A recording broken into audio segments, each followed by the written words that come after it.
box up here in case anybody needs it? Yes, oh, plenty. Thank you, sweetie. Thank you. Does anyone else need tissue paper? Anybody else? Stuart, what's the snack?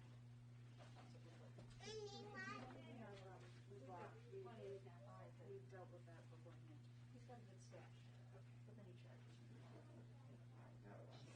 All right, so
Mizmor LeDavid, Adonai roi lo echsar, binot sheyar bitzeni al me menuchot yanach aleini, nafshi yishovev, yanacheni v'magle tzedek lema'an shemo, gam kirelech begitzon mavet, Lo hirarai ki ata imadi, shiftecha umishantecha hemayanachamoni, ta'aroch lefanai shulchan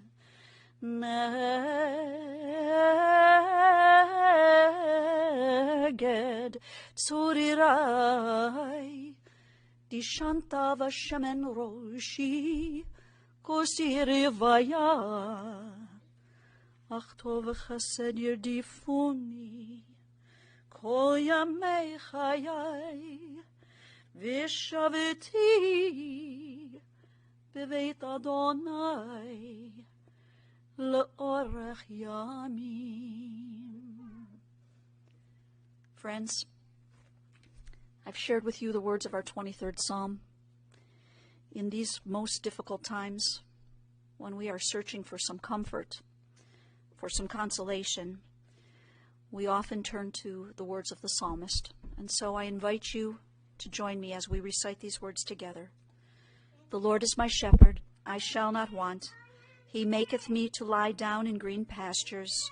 He leadeth me beside the still waters. He restoreth my soul. He guideth me in straight paths for his name's sake. Yea, though I walk through the valley of the shadow of death, I will fear no evil, for thou art with me. Thy rod and thy staff, they comfort me.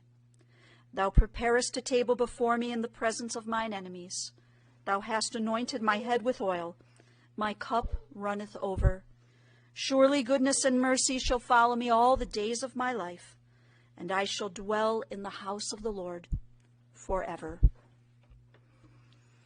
In the rising of the sun and in its going down, we will remember him. In the blowing of the wind and in the chill of winter, we will remember him. In the opening buds and in the rebirth of spring, we will remember him. In the blueness of sky and in the warmth of summer, we will remember him. In the rustling of leaves and in the beauty of autumn, we will remember him. in the beginning of the year, and when it ends, we will remember him. When we are weary and in need of strength, we will remember him. And when we are lost and sick at heart, we will remember him. When we have joys we yearn to share, we will remember him. So long as we live, he too will live, for he is now a part of us as we remember Dr. Gerald Evan Grossman. To you, Jennifer, to your children, Joanna and Marissa, and also to Jeremy and Parker, and to his siblings, Kenny, Elise, Richie, also to Toby and Scott and Ann, to his brother-in-law and sister-in-law, Sam and Susie, and to his grandchildren, Bennett and Max and Fern, and to all the members of the family, and to so many dear and cherished friends, the handful of you who are able to join with us today, and to those of you who are watching us through technology. It's painful that the miles have to separate us due to the circumstances that we're currently living, but our hearts are united and joined today. We are together with this family as they find the strength to remember, but also to celebrate the life of your beloved Jerry.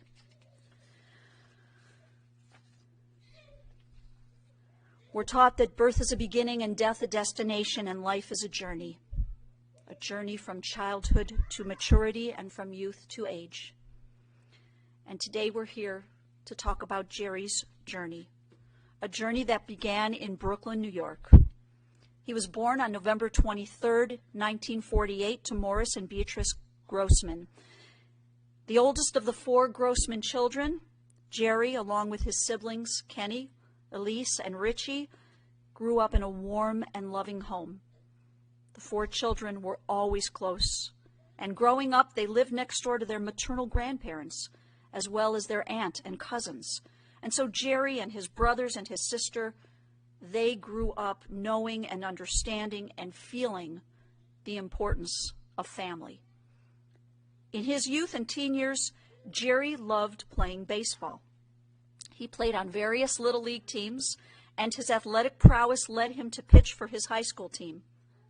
Now, I have to add a comment about his baseball, because his wife and his daughters are certain from stories that they heard from Jerry that he was scouted by the New York Yankees.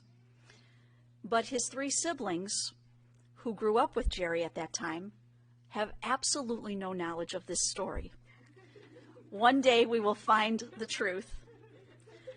But while Jerry was attending North Shore High School, not only was he a skilled athlete, but he was a brilliant student. I asked the family, was he a good student? They said no, he was brilliant.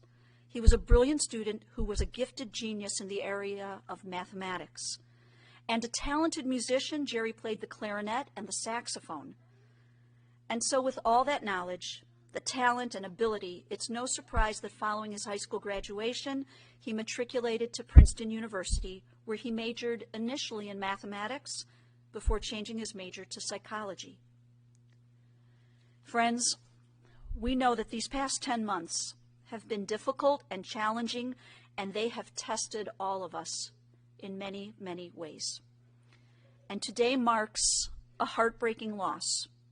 And what makes this tragic loss all the more terrible and painful and cruel is the isolation.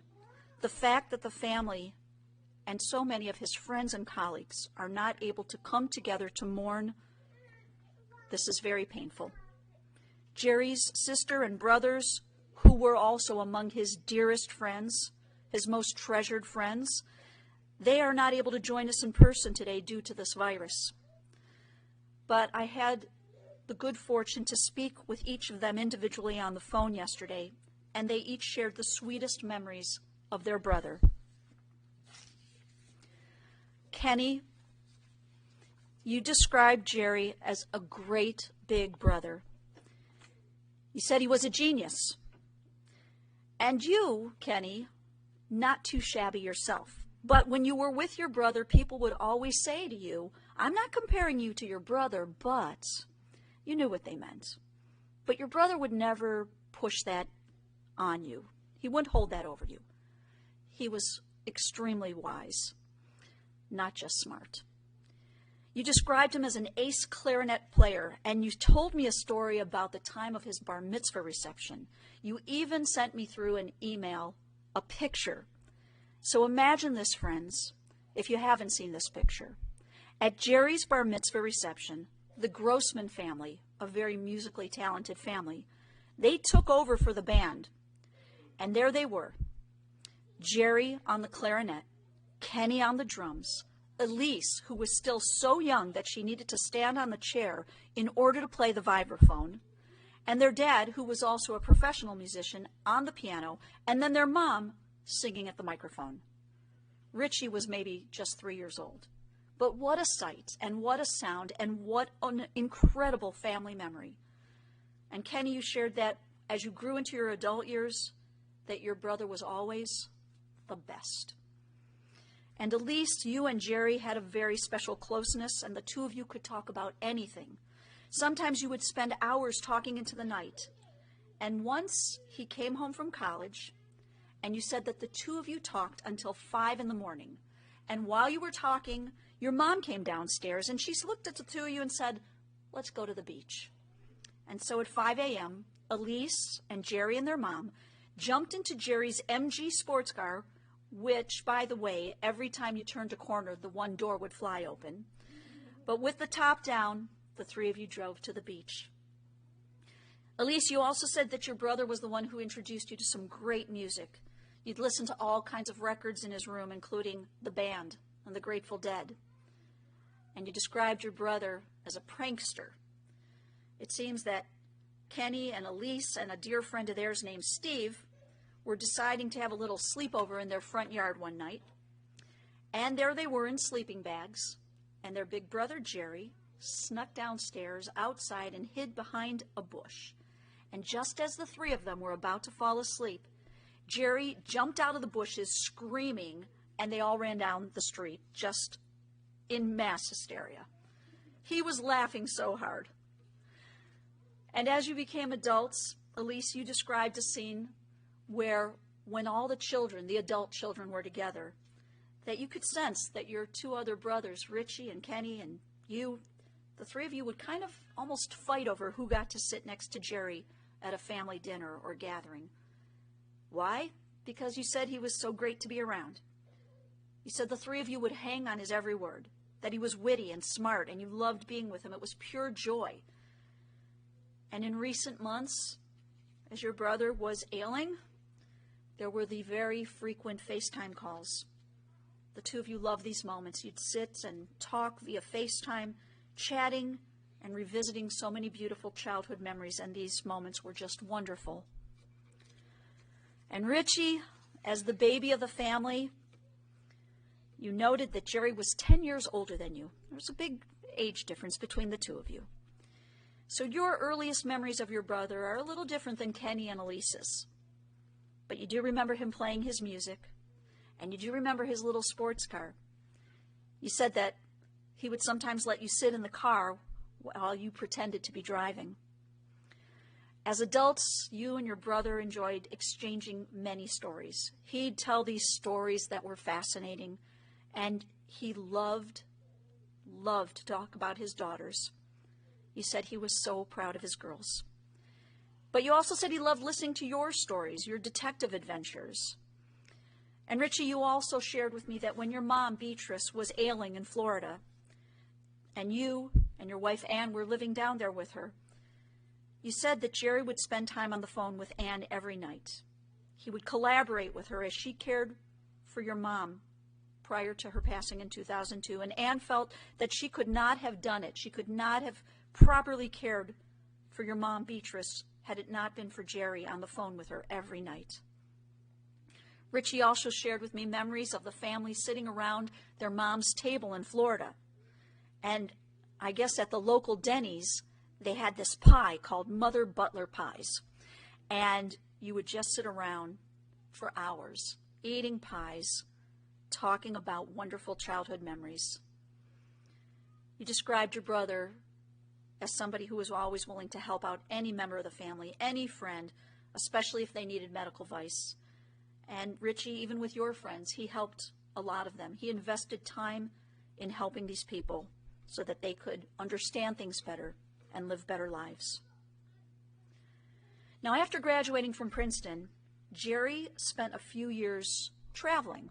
Maybe we could say wandering, both physically and emotionally. He wandered the country searching for what his next step in life might be. I'm going to read to you now a quote that his daughters came up with. They wrote a beautiful obituary for the Cleveland Jewish News, and I want to read their words to you, and I think this is fascinating. His daughters wrote, From working ground control on the Grumman A68 Intruder to writing a calculus textbook at Berkeley with the infamous Ted Kaczynski. Yes, Jerry wrote a textbook, a calculus book, with the Unabomber. It's true. Unbelievable, but true. And he referred to him as Teddy. That's what he called him.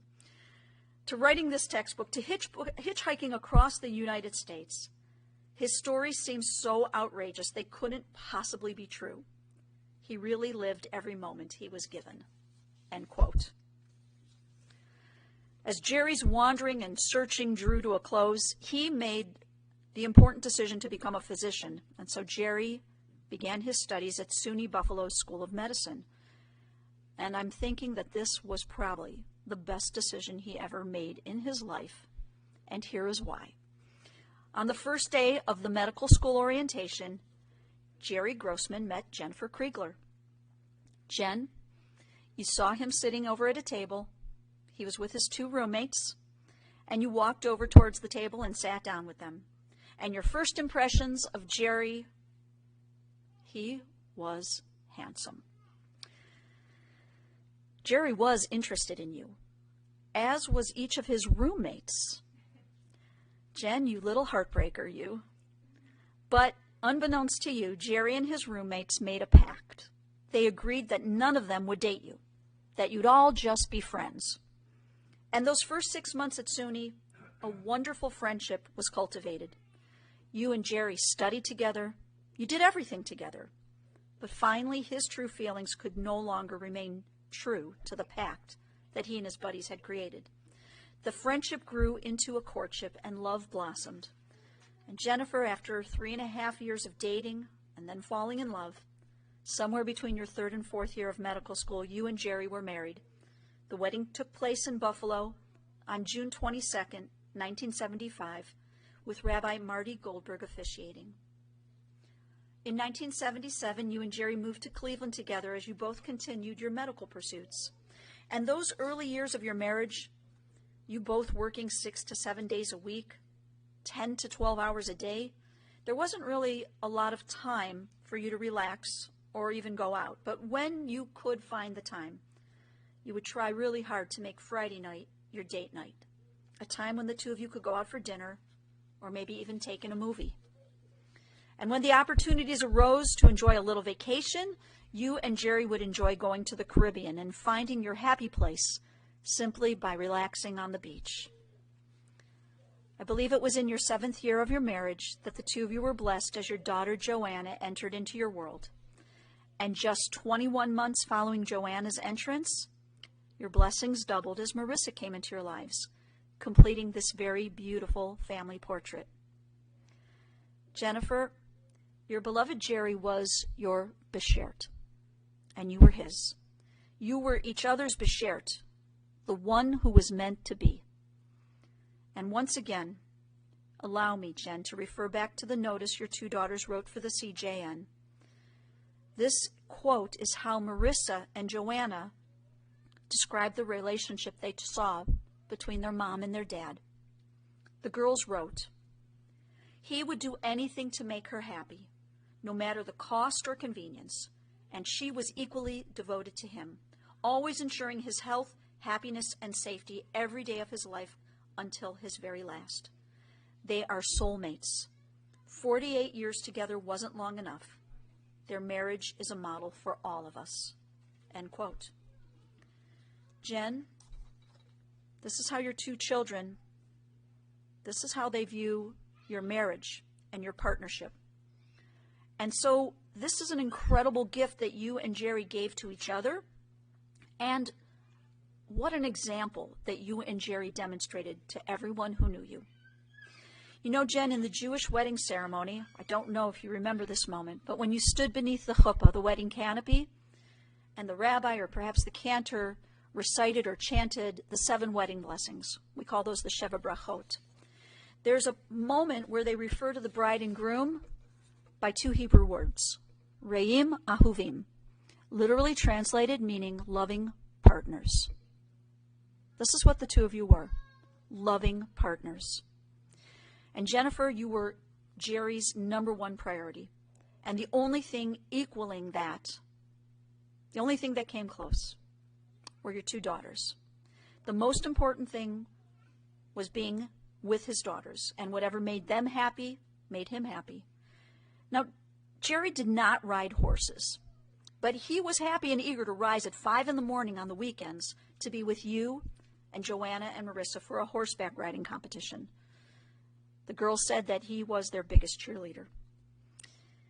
And Joanna and Marissa, you don't need me to remind you, but I will say for the record, your dad adored you. He was beyond proud of you and your accomplishments and the women that you have grown into. And he adored Parker and Jeremy. His family was everything to him. His friends were everything to him. And whether they were lifelong friends or newer friends, they meant the world to him. And he considered his friends to be family. And Jerry's patience, the people he cared for, the ones who he connected with in the most caring and compassionate ways, they too were part of this man's large and loving family. His daughters wrote, there were those who he only just met, but with whom he quickly formed a close bond because he genuinely cared about people. His home health aides and hospice nurses told us how much they loved our dad. They valued the time they spent with him and how much he inspired them. He did that for countless people, even in the midst of suffering from a terminal illness. He's 1 in a million. Well, Jerry was doubly blessed with family and friends, and yet if he were royalty, if he were a king, I think he would have described as the most precious gems in his crown. He would have said that those gems would be Bennett, Max, and Fern. Jerry lived for his 3 grandchildren, literally lived for them. His will to survive, those grandkids kept him alive longer than any science or any doctor could have predicted. He was absolutely crazy about his grandkids. He loved and adored them beyond measure. Friends, in a moment we'll hear from 2 members of the family, but allow me to close my remarks with one final quote from the obituary penned by his daughters. And they wrote the following. In Judaism, when someone dies, we say, may his memory be for a blessing. The best way to honor the legacy of our dad is to be kind to one another, to love your family and tell them so, to really get to know people and encourage them to do the things they only dream of doing, and do work for which you are passionate about and makes a difference in the world. Wear a mask, wash your hands, stay home if possible, and get the COVID-19 vaccine when it's available to you. Let's end this pandemic together. Well said, girls. Our tradition has taught us many things. It's also guided us that words which come from the heart enter directly to the heart. And first, to share words from her heart, I invite his daughter, Joanna, to come forth.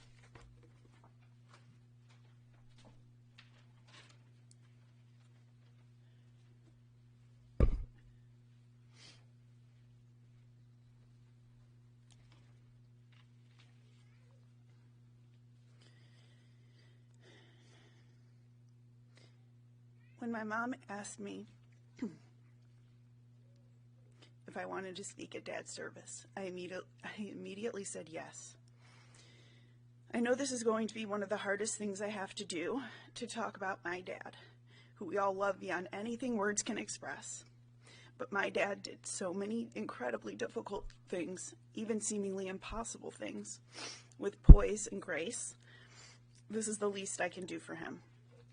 So many of you know him as a brilliant academic, a mathematical savant, and an expert neuromuscular neurologist.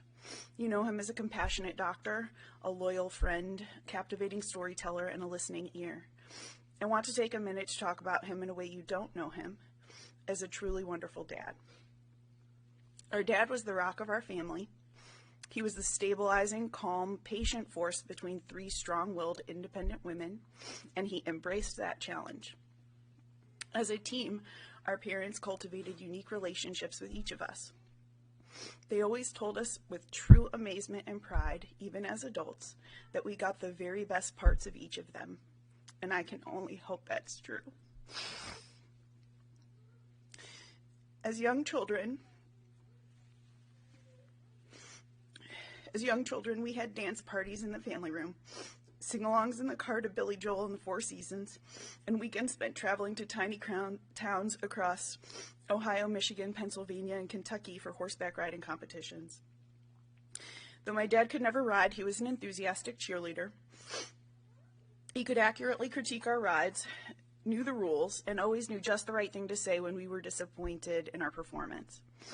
I think he missed coming to only one competition in our entire childhood because he was actually admitted to the hospital for mystery weakness, and my mom sent us with our coach so she could tend to him. Our passion was his passion. He wanted to be a part of every part of our lives in whatever way he could.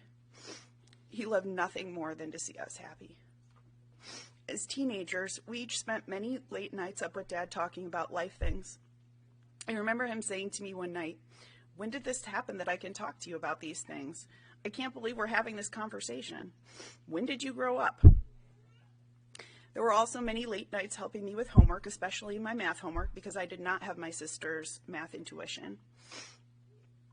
He would finish calling his patients back and then sit down to do AB calculus at 9 p.m. He was never too tired or too busy. Though math came easily to him, he never once was frustrated with me. He patiently explained concepts over and over again until I understood. His patience was truly extraordinary, and Marissa and I both tested the limits of our parents' patience more than once. As young adults, Marissa and my relationship with our dad became even more unique and special. We would always laugh that my sister represented his unconventional approach to finding your way through life, and I represented his later, more focused years in medicine, more similar to my mom's measured approach to life. We could each bond with our dad over those differences. He often helped my sister and I understand each other better because he was both of us at different times in his life. He could deeply relate to each of us. He could deeply relate to a lot of people. And that was truly the most special thing about him. It's what I think we will all miss the most.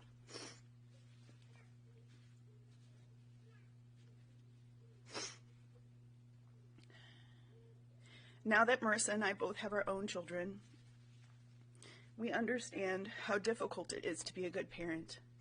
It really is the hardest job in the world. He and I have had many conversations, even this last year, when I've doubted my abilities as a mom. We had one specific conversation on my way home from work one day where I was particularly upset about a situation with my oldest son, Bennett. He said, "Joanna, you have an amazing kid. He's smart and funny and kind. That doesn't happen by accident. As my grandfather Max used to say, the proof is in the pudding. You're doing it. You're raising an amazing kid. You're an amazing mom, and you should never doubt that. Just remember, the proof is in the pudding." It's going to be times like those I'll miss him the most. The times I'm doubting myself or unsure if I'm making the right decision. He always knew the right thing to say to give me confidence or to help steer me in the right direction without telling me what to do. To be able to call someone dad, who was such a special person to so many people, was the blessing of my life.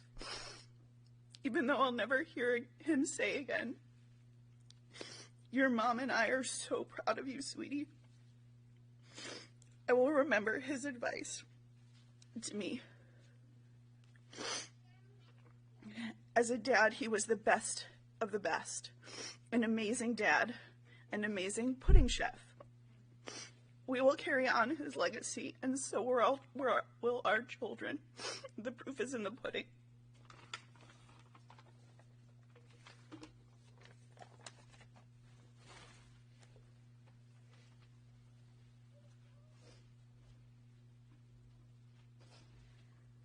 Thank you, Joanna. That was beautiful. Finally, I'd like to call on a dear friend and colleague, Dr. Michael Devereaux. Mike.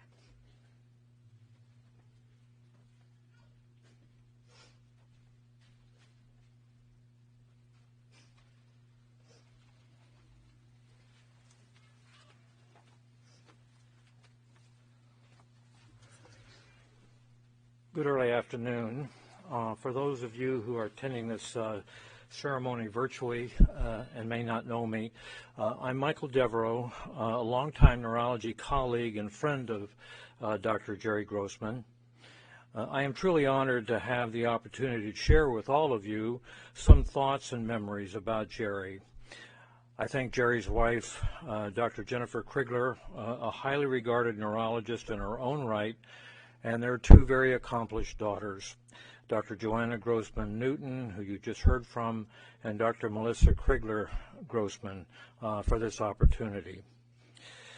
My first contact with Jerry was through Jennifer shortly after I came to Cleveland in the spring of 1977 to join the Department of Neurology at UH and establish a neurology program at Mount Sinai.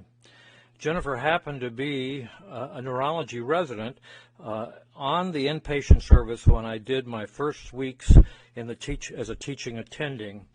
I first met Jerry through her. Although our story together begins here, Jerry's story begins well before then. For many years, I've thought Jerry to be a genius. I know a much overused and often mislabeled descriptor. However, I aim to prove it. In high school, he created a problem of his own making. His mathematics acumen was so advanced that there was no one equipped to teach him. To solve the problem, he was sent to Columbia University in New York for math classes while continuing in high school. After graduation, he entered Princeton, and there he created a similar problem for Princeton. At admission, he passed out of all undergraduate math courses. As a result, he was sent to the Institute of Advanced Study to work on chaos theories with members of the faculty. While there, he ultimately helped create 2 textbooks of calculus, as you just heard. From my discussions with Jerry over the years, while he was still at Princeton, math became more of a, my words, hobby for him. He told me on several occasions he wrote himself off as a, quote, math savant, a term you just heard, and instead pursued other interests, graduating with a degree in psychology. After graduation from Princeton, he spent 2 years hitchhiking across the United States, as you've just heard. This period is the source of many famous stories and adventures. He then settled down and went to medical school at SUNY Buffalo. This turned out to be an excellent choice on his part because so did Jennifer, which is where they began their life partnership. While in med school, he experienced the first hint of medical problems that would dog him for much of his adult life. He developed a back problem that was unfortunately mishandled by his treating physicians. This initiated a chronic low back pain disorder which evolved over the years, ultimately impacting nerve roots and requiring additional surgery. One aspect of his character that became increasingly evident over time is that from the onset of his medical problems to the last time I talked to him when he lay dying, he never complained or felt sorry for himself. Instead, he felt sorry for others who were impacted by his difficulties. After graduating from medical school, his pain continued to be so severe that when he came to Cleveland with Jennifer for residency training, he could not remain standing for long periods of time. This led to 2 things happening. It forced him to do a pathology residency so he could spend more time seated. Second, Jennifer, following completion of her neurology residency, decided to do a pain management fellowship at a time when this was a newly emerging area of training with few fellowships in the country. Thereafter, she was able to help Jerry manage his pain. He improved enough so that after 4 years of pathology residency at UH, he was able to essentially start over, do an internship again, and then a neurology residency, finishing in 1985 in the era of Dr. Robert Daroff's chairmanship. Following residency, he spent 2 years as a fellow in neuro-ophthalmology doing clinical and research work under the guidance of two eminent scientists, R. John Lee at University Hospitals in the VA, and D.A. Robinson at Johns Hopkins, where Jerry spent some time during his fellowship. Dr. Lee wrote me shortly after Jerry's passing and offered the following observations about Jerry, and I quote, "When he worked in the lab, I was struck by his rigor of thought, always very clear, logical, and quick to point out any inconsistencies that, and then in parentheses, he noted his mathematical mind," end of quote. He went on to note, when he went and worked with David Robinson at Johns Hopkins, Dave was impressed by his mathematical mind. That keeps coming up. Dr. Lee concluded by stating, his papers published with us and Dave Robinson are still widely cited. Two things to note from Dr. Lee's remembrances. They offer additional support to my opinion regarding Jerry's genius. And number two, John Lee has never been guilty of offering faint praise. As it turned out, Jerry at the same time was struggling with what he wanted to do as a neurologist, neuro-ophthalmologist. It was in 1987 that he came to me to explore coming to Mount Sinai. At one point thereafter, I spoke to Dr. Daroff, not wanting to sabotage our neurology department. Dr. Daroff asked me to hold off. He wanted Jerry to be sure that he wanted to change directions to do more clinical work. Sometime thereafter, Dr. Daroff called and asked me to hire Jerry because he did not want to lose him from the department. Jerry wanted to do a neuromuscular training and EMG training, so we arranged for him to do a fellowship with Dr. Bashar Gaturgi at University Hospitals while working part-time at Mount Sinai. Bash recently reminded me that Jerry was his first fellow. Jerry was a member of the neurology group at Mount Sinai from 1988 until returning with most of us to University Hospitals in 1998, soon before Mount Sinai closed. For the 30 years we were colleagues, first at Mount Sinai and then University Hospitals, during which time Jerry performed at a high level as a clinical neurologist, electromyographer, and teacher of residents and medical students. He was often the recipient of teaching accolades and awards. He was widely recognized for his clinical acumen by colleagues and patients alike, while at the same time fighting a number of medical issues. Less well known is the fact that he held a number of leadership positions both at Mount Sinai and in the Department of Neurology at UH. Some of the more important include being the Compliance and Quality Assurance Officer for a number of years, Director of the University Sleep Center for several years, and a member of the Department Leadership Committee. Over the years, his medical difficulty took a toll, and they ultimately forced him to retire in 2017. Not long thereafter, he developed a debilitating neurological disorder, multiple system atrophy, MSA.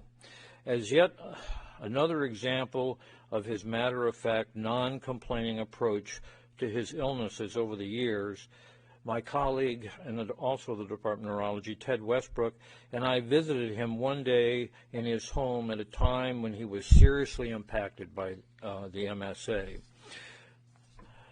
During our visit, he educated us as to how he had learned as a patient to adapt and work around many of the symptoms. In our discussions, he recognized and described his fate and how he was prepared to face it. Ted and I departed silent with our heads shaking. This is a brief, mostly linear overview of Jerry's professional life. Let me offer a few additional observations on a personal note, some of which I have already touched upon, and others mentioned repeatedly in emails and notes to me from colleagues that can't be overemphasized. Adjectives often repeated in describing Jerry: kindness, humility, self-effacing. Another, brilliant.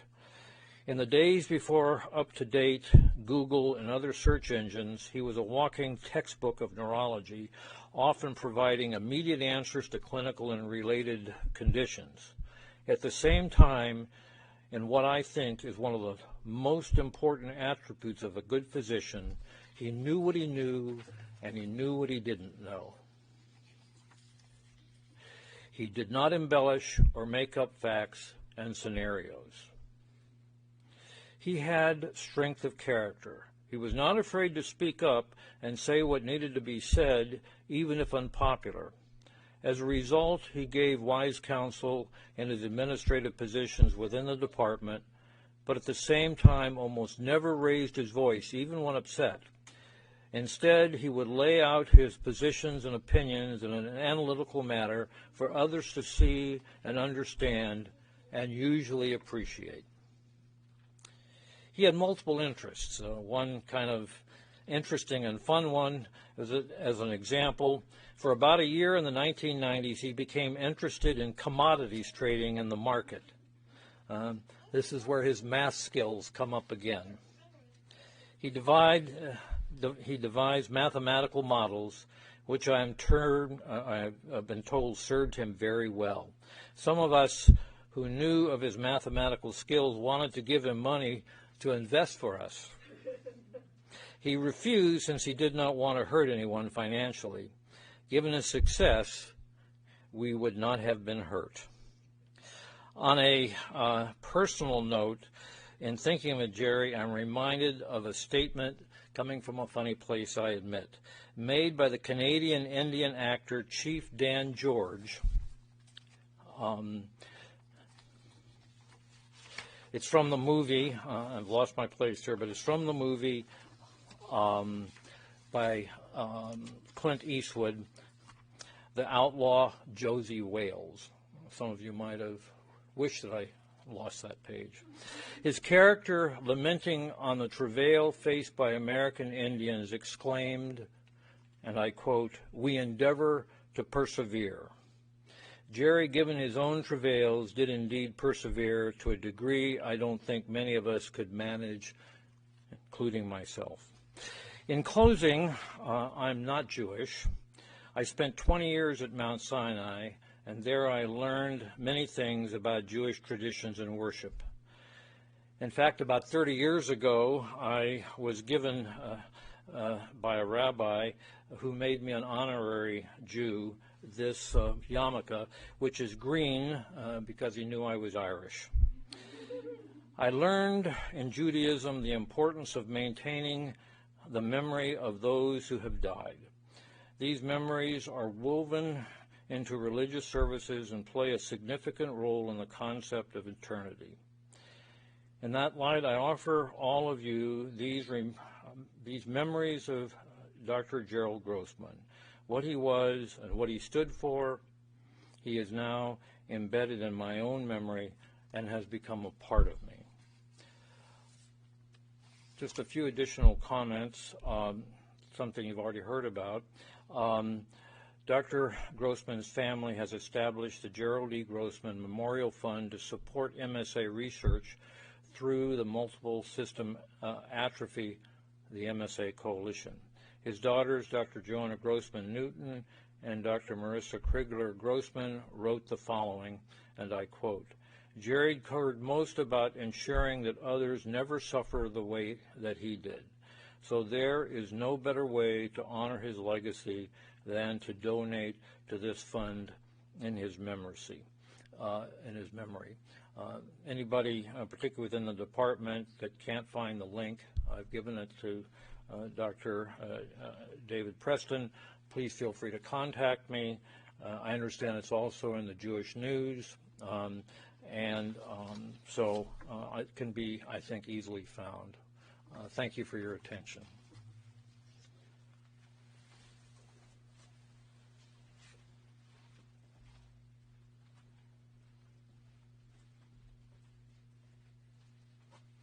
Thank you, Dr. Devereaux.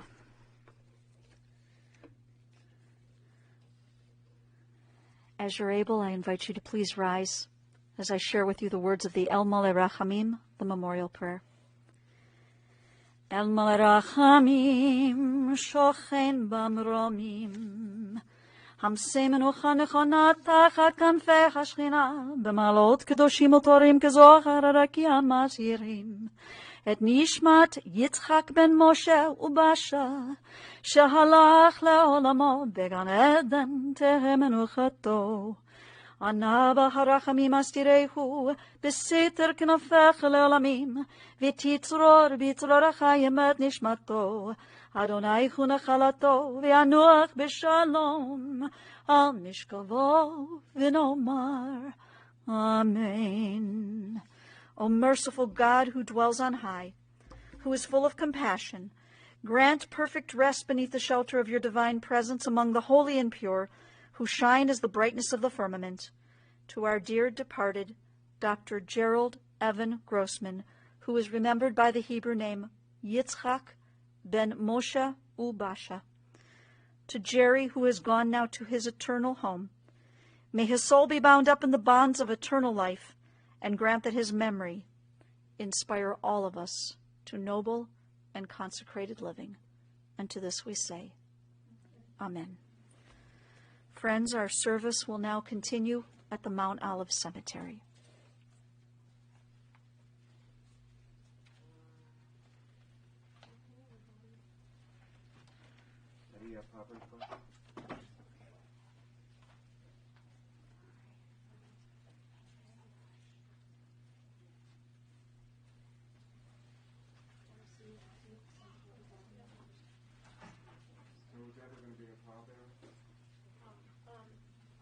I'll take some for my husband.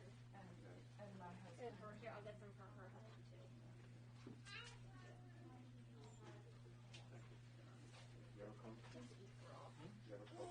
What happened to your shoe? I think warm. I'm from California.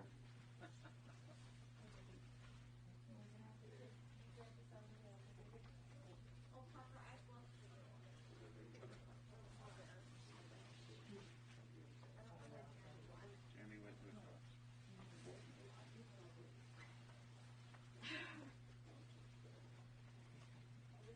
For Jeremy, he's in a car apparently with the boys. Why are you sure? Well, he says I'll have to get him from the car. I have to get him Jeremy from the car so he can get over there. And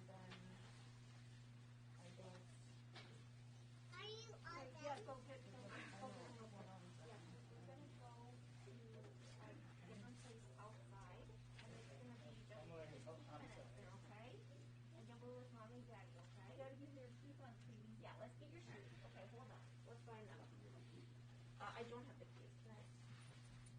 Oh, I do. Okay. Hold on, Fern. Little bears will follow me, please. We're gonna get one more. Okay.